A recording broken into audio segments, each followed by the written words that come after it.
কেবারে তোমরা কি আমার কথা শুনবে পাচ্ছ, বুঝবে পাচ্ছ? আমার কথা কি ক্লিয়ার আছে? আমার কথা যদি বুঝবে পাও, শুনবে পাও, তাহলে আমার ভিডিওটা ভালো করে দেখো। বর্ষার এক রিমিঝিমি দিন, সারাদিন বৃষ্টি আর বৃষ্টি। বৃষ্টির মধ্যে কি রান্না করব চিন্তা করতে করতে রান্নার রেসিপি তৈরি করে ফেললাম। এখন রান্নাটা পুরো ভিডিওটা আপনাদের সাথে শেয়ার করব। গুটি পায়ে যে রাস্তা দিয়ে হাঁটি, সেই রাস্তায় একটা বিশাল বড় বটগাছ রয়েছে, পুরনো বটগাছ। আর আমি যে রাস্তাতে যাচ্ছি এই রাস্তার অবস্থা খুব খারাপ। বর্ষা চলতেছে প্রায় 4 মাস ধরে, এখনো বর্ষা। গোস্তের দোকানে গিয়ে বলি, মামা দাম কত? বলে 800 টাকা কেজি দরে গোস্ত কিনতে গিয়েছিলাম 2 কেজি। গিয়ে দেখি 1 কেজি হবে কি হবে না, হাফ কেজি নিতে চাইলাম, হাফ কেজিও দিবে না, বলে যে 1 কেজি নিতে হবে 800 টাকা। বাপ রে বাপ, এত টাকার বাড়িঘর কোথায়!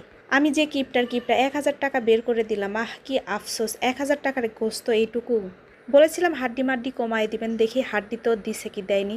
ঢেলে দেখতেছি হাড্ডি দেয়নি তেমন, হাড্ডিগুলো দিয়েছে খাবার মতন।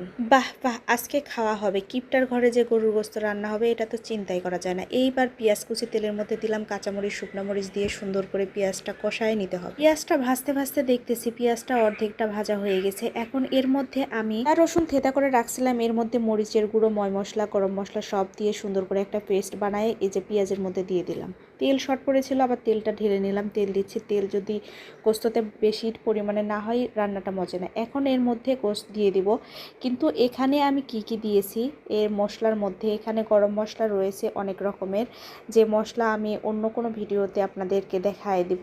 টমেটোর সস যদি দেওয়া হয়, টেস্টি সল্ট যদি দেওয়া হয়, অবশ্যই রান্নাটার ঘ্রাণ আসে মাশাল্লাহ। আর গরম মশলা যদি না দেওয়া হয় তাহলে কি করে হয়। আর গোস্তটা কষায় নেওয়ার পরে এখন পানি দিলাম, পানিটা দেওয়ার পরে রান্না করে নেব। রান্না করে নিলে অনেক সুন্দর একটা ফ্লেভার আসবে। আর শেষ পর্যায়ে গিয়ে জিরা গুঁড়া করে রাখছিলাম, জিরা গুঁড়াটা উপরে ছড়িয়ে দিলাম। আমার রান্না অলরেডি কমপ্লিট। আর আমি অফলাইনে রান্নাটা অনেকটা কমপ্লিট করে রেখেছি। এই যে দেখুন কত সুন্দর, ইয়াম্মি ইয়াম্মি, ওয়াও। খাবারের আগে একটু ঔষধ খেতে হয়, যেহেতু শরীর খারাপ, সেহেতু তো ঔষধ খেতে হবে। ঔষধটা খেয়ে নেওয়ার পরেই যে এখন খাবার খাবো।